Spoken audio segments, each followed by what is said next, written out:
Hello and welcome to the Things I See podcast. I'm your host, Clarity Ray, and today is episode 10. We are going to be learning about soul contracts. I'm going to be teaching you 3 major ways. You can read the soul contract on the palm. You can see it through the akashic records, and there's a few other ways I found you can channel it, you can see it. So I'm going to be guiding you guys through that.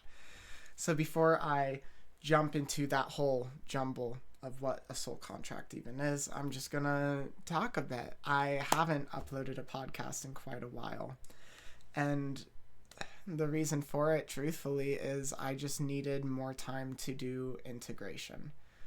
I have always been a big healer, and it's not just that I did a medicine ceremony recently, but so many other things have been coming into my life, all divinely timed, but I've needed to pay very special attention to them. I've needed to work on slowing down. And through working on slowing down, I have found new clarity. I have become a new form of clarity, and I'm here to share that clarity with you all. A lot of the work has just been emotional release. You know, there's always the mental processing we all do for healing, but really, that integration, getting the good tears out, feeling things, moving stuff out of the body, creating a blank slate for all of the beautiful things that are coming my way. And you can do the same. The big timeline shifts that are happening, if you ask me, are happening every single moment. Everything is always shifting. Shifts are always happening, and every moment can be your shift as long as you step into it. Healing starts now and here. So hopefully, as you tune into this podcast, listen to other good media, good content, you can be inspired to do the same healing. So, what is a soul contract? A soul contract is the contract our soul writes when it decides to come down to this earth to learn a few things, to be here for specific reasons. And on this contract are things that aren't just pertaining to us. It's not as single-handed as, oh, I choose to learn this lesson. It's also writing what we want to live with other people. Our contracts are inherently bound to a lot of other souls. Whether it's someone murdering us or someone falling in love with us, all of this can be found on this one beautiful contract. So before we dive into the depths of how specific you can get with it, the soul contract, just to get it out there, our soul doesn't feel pain. Our body does. Whatever our soul wrote on that could be horrible. It wrote it for a very divine reason, and we're just here to live out that contract.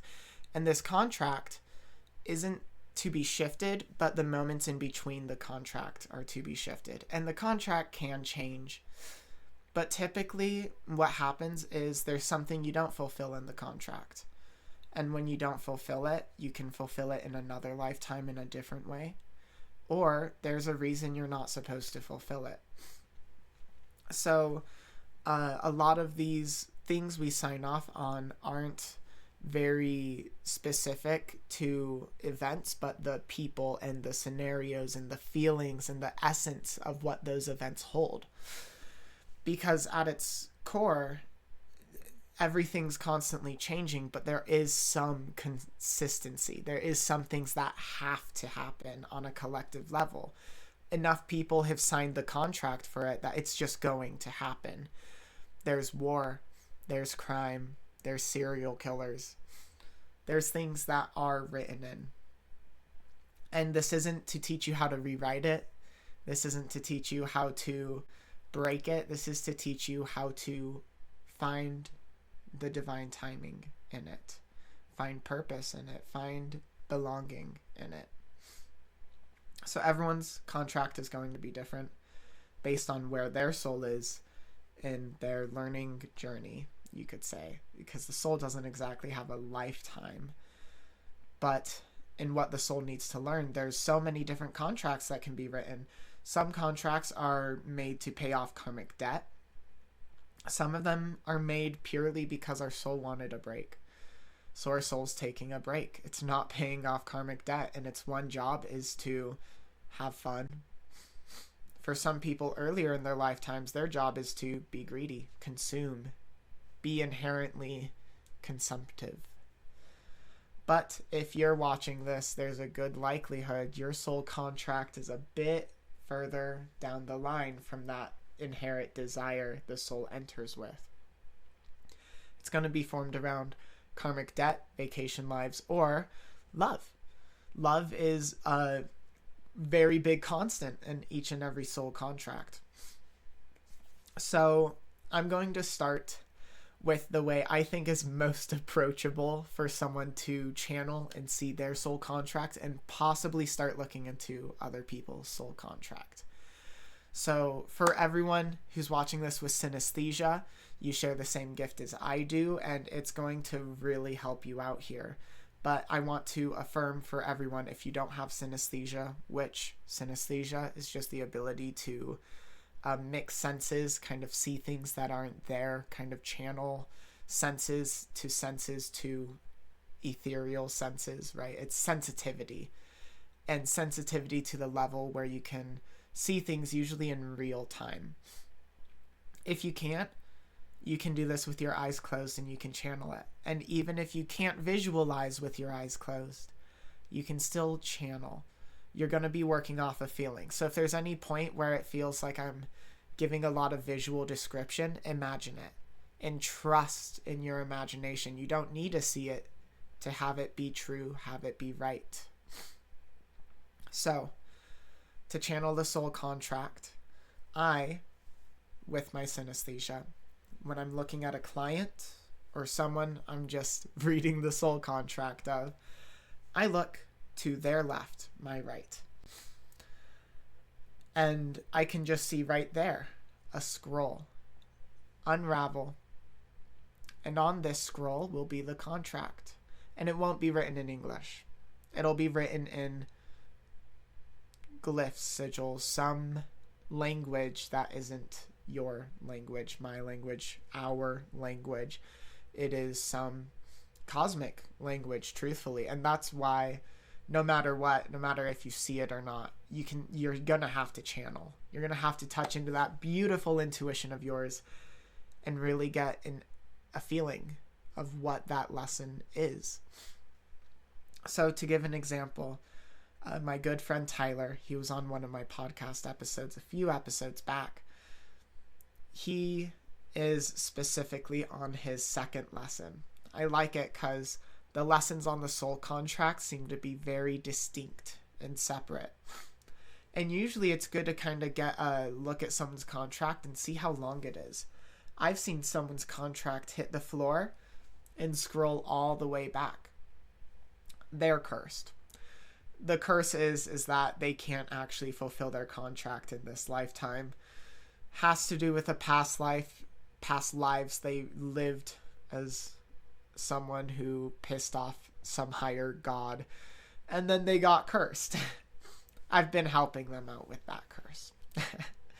But back to my friend Tyler, he was on his second lesson, and I was staring at these glyphs, really trying to tap into what they said, and all that popped up to me was the Hierophant in tarot.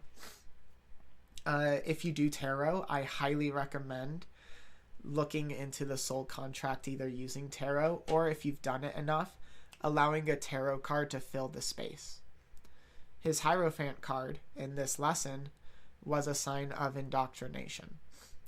There is some level of status this person is chasing, and they're sucked into the idea that they need to chase that status, this representation of who they're supposed to be, this proper self, this highest good. And it's not religion for him. It's community. It's who he looks up to. It's his role models. And by looking at his role models, you can kind of see the trap he's in. But it's not a trap. It's a lesson. And that is the key thing.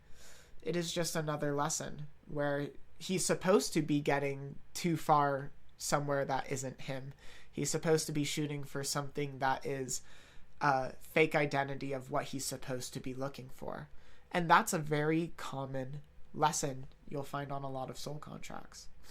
You'll find a lot of people within that indoctrination lesson where they are trying to be a part of something bigger than themselves. That's great. But they lose themselves trying so hard to be one with that collective, because it's a sub-collective of the actual collective. It's both attached, but on such a small scale, it's still being detached. And I can see past that there's like 3 other lessons. And that's the thing. Most people on their soul contract have just a handful of lessons. But these lessons take quarters, fifths, entire years of our lives to really get through. And it kind of explains why, in the eye of the soul, one lifetime is a speck of dust. It is a second. It is just another thing, because it's only so many lessons that can be learned in one lifetime. So many dedicated points that our human selves can evolve through and understand and get ready for. And it's important to give them that respect. You know, you're going to look at this soul contract of yours or of other people's and you're going to be like, oh, I can just do that. But it's not that easy. It's never that easy. But it is lined up in divine order. And not everything on a soul contract is a lesson. Not everything's meant to be hard. Some of it's meant to be very, awakening. But like I said earlier, where everything's shifting, I don't think there's one point of awakening. I think every moment of every second is a shift. And at every moment we are finding awakening. Thus, every moment is awakening. It's a process. It is an action that keeps repeating. So on this soul contract, there's the lessons. But these lessons all guide us towards the good parts of the contract. So to channel this contract, we're going to do it right here, right now. If you happen to have tarot cards, pull them out. It's going to help you a lot. So I want you to get comfy. Let me know when you're comfy. Say it out loud to yourself. I am comfy. And if you can't get comfy right now, take this meditation and do it another time when you can really relax, when you can dive into yourself, when you can put your focus, thoughts, and intention on finding your soul contract. So we're just going to take a deep breath in and a good exhale. With each inhale, breathing in vital life force. And each exhale, allowing us to sink deeper into our true self. This soul contract, we want to imagine it as a piece of paper. It can be made of any material, but it's going to be something you can write on. There might be a few words at the top, might be a few words at the bottom, but we're going to look at the bulk of it. So, for those who want to channel it right now, eyes closed. And I want you to imagine, before seeing this, what it would feel like to hold this contract. Reach out with your physical hands and see if you could even grab it. Feel this thin sheet of ethereal paper. And when you can grab it, run your hands along it, whether you're touching the middle of it or running it along the sides. Move your hand down and see if you can feel where it slips off. And always trust your intuition here. Don't second guess yourself. If you feel like it's there, it's there. And if you feel like it stops, it has stopped. Trust these internal feelings through this next bit. As you feel it, really get a touch of it. You can even push a bit against it if you would like. Really cement it in your mind, in your soul, your spirit, and your body that this is here in front of you. And as you kind of find the length of this contract. Find where it cuts off at. I can feel where mine cuts off at. Think about how many sections there are, how many lessons. And for those who are super visual, I want you to tap in to this visual ability. Really see what's written. And some lessons you'll notice take up more space than others. Some are very simple. Some are a lot less simple. Take your time. And if you can't see, feel. As you run your hand down the page, moving it back up to move it back down, you'll feel where there might be some resistance, where there might be something grungy. The texture changes, the feeling gets intense, or it gets stuck. Every moment of being stuck is still divine.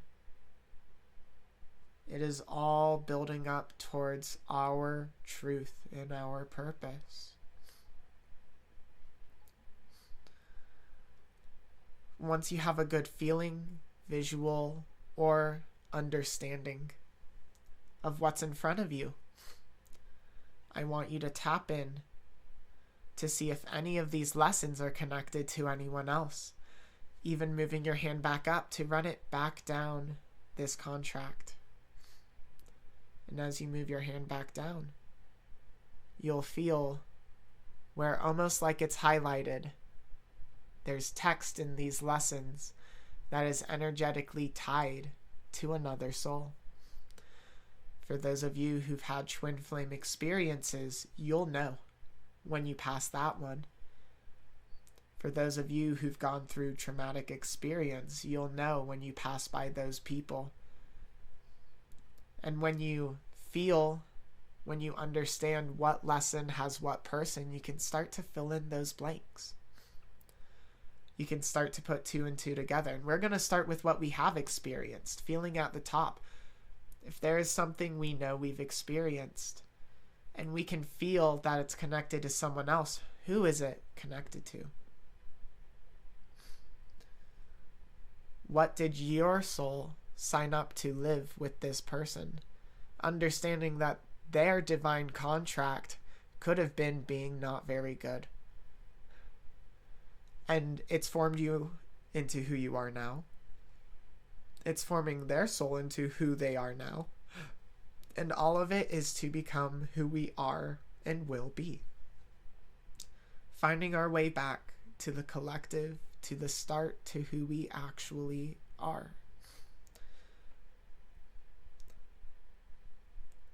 And this is for everyone, but especially for people who aren't getting quite the feeling of this contract. That is totally okay.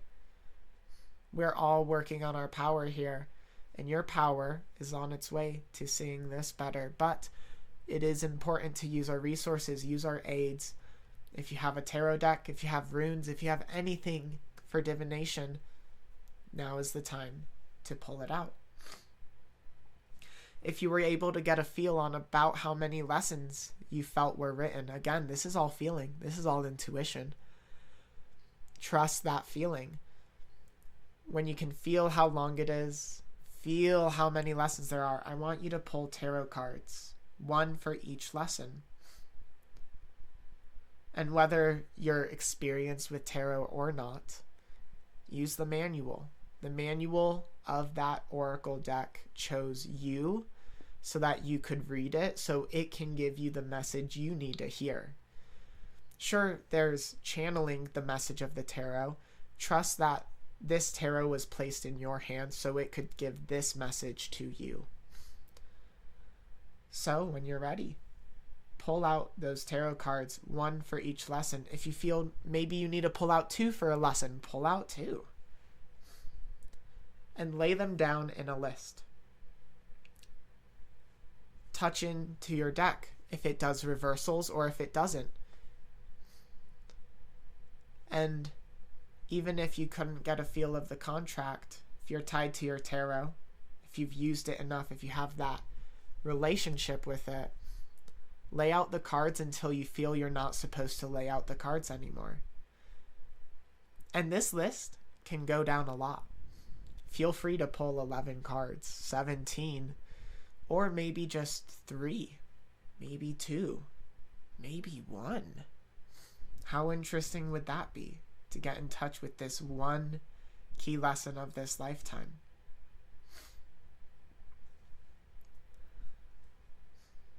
Once you have pulled your tarot cards, you can even pause this right now to do it, or you can just do this later. Read up on those cards. Get in tune with what these lessons are. See if the ones at the top connect with you, and then be ready for the ones that don't, because they will. And always know, no matter what is in your soul contract, your soul wrote it into existence and signed it at the bottom, and it signed 3 specific lines: time, space, and mind. It signed off to be here at this time, here in this place, and here in this body, this mind, this ego, this soul, to live out this contract. Our goal isn't to try and shift it, to try and change it. I mean, you can try. Our goal is to find peace in it. Our soul, collectively, kind of knows what it's doing with these contracts. It's kind of pretty smart with it. It's going to have some gnarly stuff, but all of those are essential.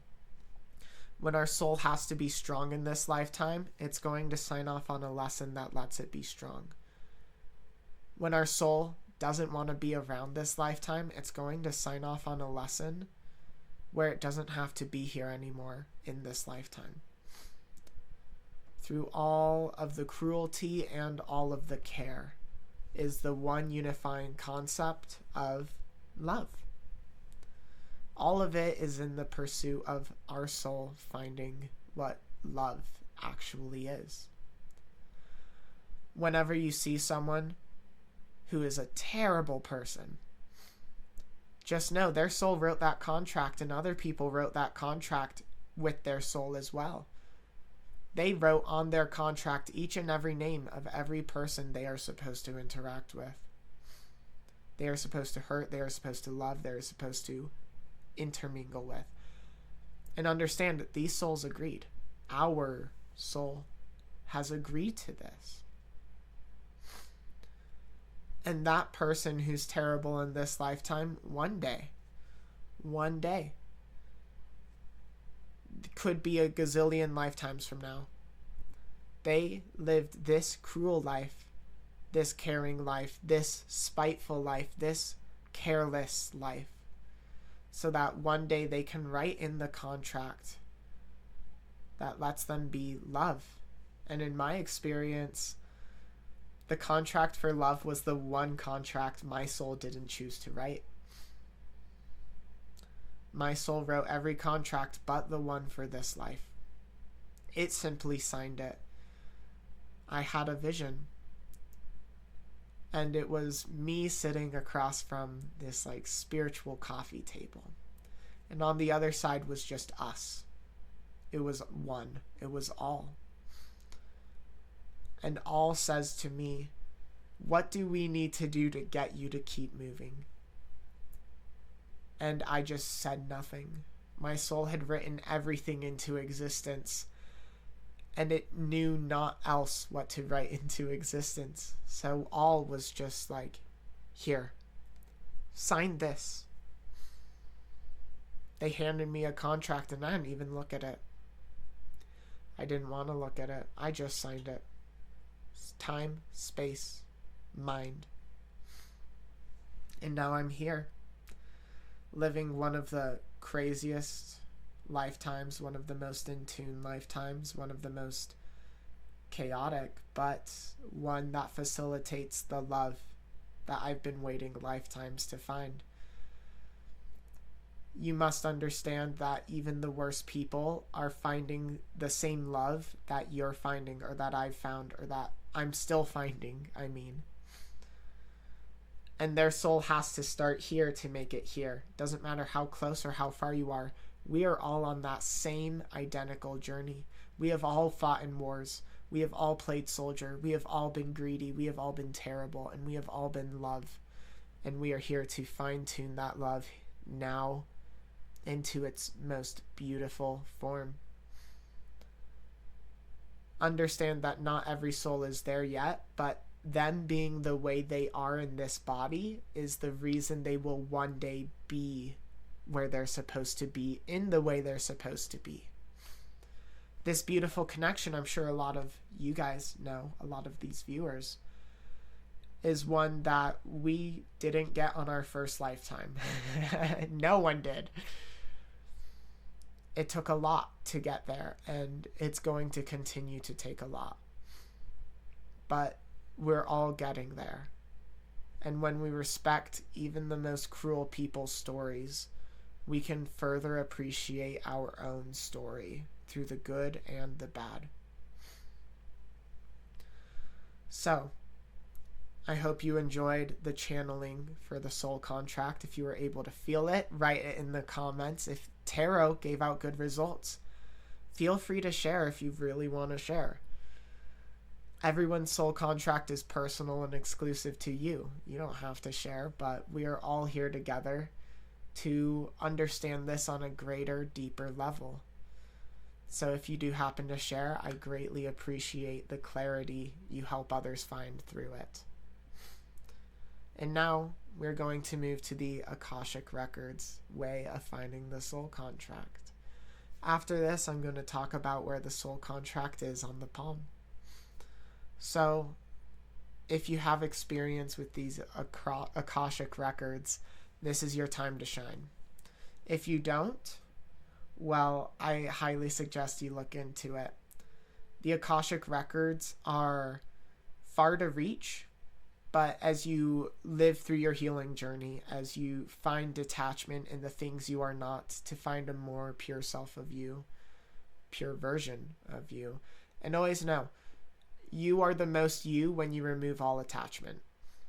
When you remove everything that is around you, you become you. That's when you are the most you, and that's when you can tap in the most. So if you aren't tapped into the Akashic Records, look it up on YouTube. I'm not specifically an Akashic Records guide, otherwise I'd guide other people to it right now. I found it in my own time, and I have a lot of faith and belief a lot of people can find it. It comes in many different formats, many different styles, whether it's visual or purely through feeling. This library is accessible and open to everybody. So I highly encourage people look into it. And in this Akashic Records, there is an entire section of the library just for soul contracts. For each and every soul is a filing cabinet filled with all of their past contracts. It'll show which contracts took multiple lives. It'll show which contracts were vacation contracts. They will be in a specific order in which the soul lived them. And past life work is interesting because there's the timelessness of the soul where we could hop around like this with our soul. But I found doing past life work, and this could be just my brain rendering it in a way it wants to, it tends to be linear. Not restricted to time, sometimes overlapping, but linear nonetheless.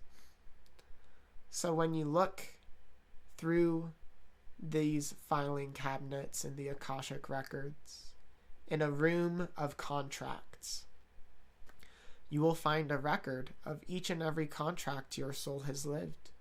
In each and every other contract, every other soul has lived. And along these contracts, you'll find patterns. They will be colored in specific ways to denote whether our soul was searching for desire, the consumption that comes with new souls, whether the soul was searching for hate, the gap it needs to fill after desire wasn't enough or satiating, and then the spite after the hate, where the soul just isn't sure what to do aside from pay off debt of which it no longer exists as. And then at the end, at the very front of these filing cabinets, it's going to be the contracts for love. These contracts are going to take up a lot less space than the other ones, more likely than not. And when you tap into these akashic records, you can open these filing cabinets, look through. And even before you look at the contracts, just from how they're coded, you can get an idea of how long you've lived doing what.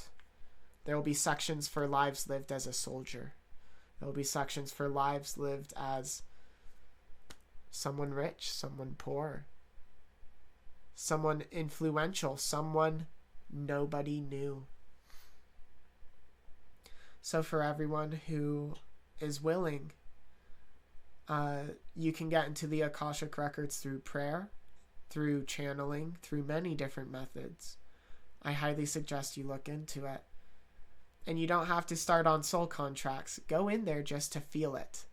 The feeling of the Akashic records is unmistakable. You know you're in there when you're in there. Whether you see it or not, you feel it. You're tapped in. And it can be a lot. So before you adventure too far in it, enter and feel. And after you feel, think about entering again. And make sure you always leave. Key thing with the Akashic records, we don't want to stay stuck in there. We don't want to get trapped in there. So go in, taste the energy, and then make your way out. And then plan to go in with an intent. Thinking, I want to find the contract room. And in the contract room, you will find billions of filing cabinets. And you will know exactly where yours is. And once you find it, you can look through, finding the one closest to you and pulling it up. And through the Akashic records, as opposed to channeling, you can get a lot of that direct understanding of what those lessons are. It requires a lot less channeling from our center and a lot more understanding from where we are in this Akashic record. The Akashic records just holds the information, and it will be less written out than it is channeled. It'll just be there. So when you're ready to find it, it's ready for you. And then, finally, but certainly not least, you can see the soul contract through a palm. So, of course, this is going to be for people who do palm reading. If palm reading is something you're interested in, that's something I teach. And hear me out. Out of all divinatory arts, I place it as the best. I can read people's energy by looking at them. Nothing beats palmistry. There's something so unbelievably good and connective and powerful about palmistry. I still can't put it into words.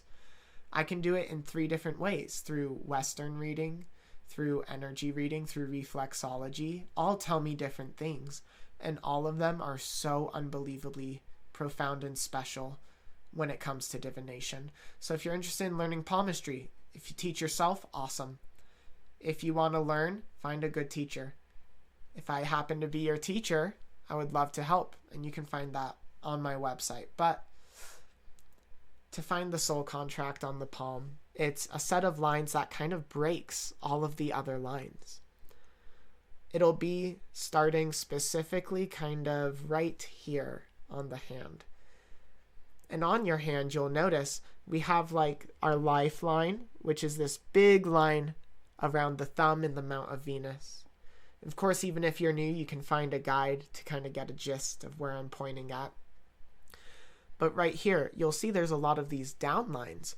But from here, there is lines that stretch across. And those are the lines we are looking for. These lines stretch across all of these lines. And it's weird because they aren't parallel to any of the lines on the palm.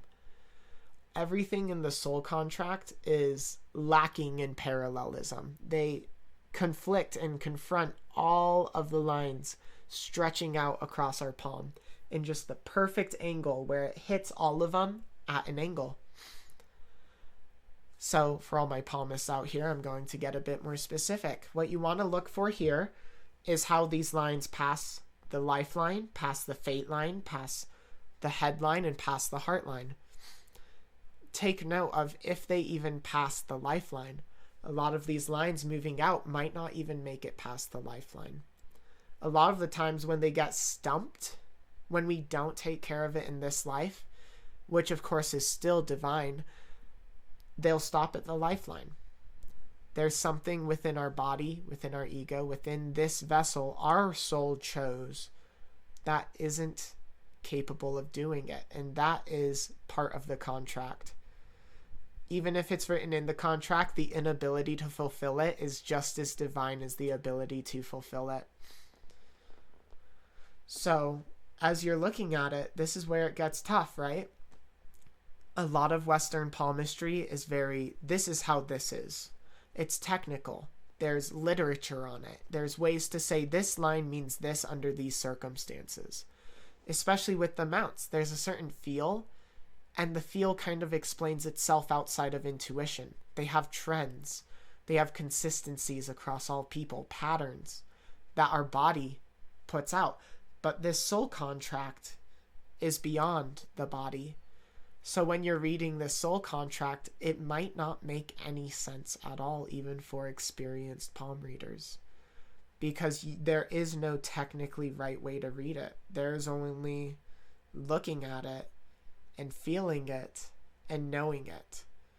Seeing enough people's soul contract that you can differentiate one from the other, but it still won't be different enough where you can tell exactly what it is. You can tell if someone will make it through their contract quite easily. If their lines happen to soar past the lifeline, past the headline, to the heartline, maybe even beyond, that's a sign of our soul accomplishing those things. If you can tell as soon as one of these lines gets stuck, well, it's stuck.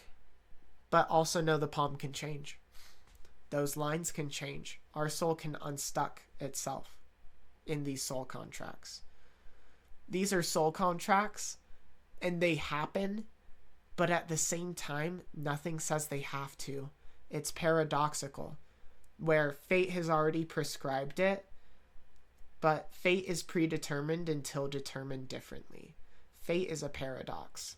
We have free will, but we are subject to fate that changes based on our free will. As soon as we change ourselves, fate changes itself as if it was never changed. So you can't change fate, but you can change yourself, and fate will change as if it's never been changed. And you can even see that in the Akashic records. Books rewriting themselves. But as the book rewrites itself, it's almost like it never was what it used to be. That space is timeless. Our contracts are timeless. So as they can change, they also can't. So do understand that finicky paradox. This is out of our control, but determination can change how things are, even if they're still out of our control. It's beyond us, but it's also a part of us, and that's the paradox. So, if you were able to see anything from this video, or if you're about to, I am so excited I could get you tapped in. Please feel free to share your comments. And if it didn't work, share that as well. If you think this was stupid and silly, share it. I want to hear. It all helps me create better quality in how I guide people to these things, how I express information, and how I bring others to the same clarity that I have found in myself. If you are interested in having your soul contract looked at, it's something I do as a part of my total clarity sessions, which you can find on my website. If you want to learn palmistry, I have 3 classes, and the 3rd class teaches you how to read soul contracts on a deeper level. If that's something you want to get into, if you want to help people through what I say is the best divination art, I welcome you to join the journey.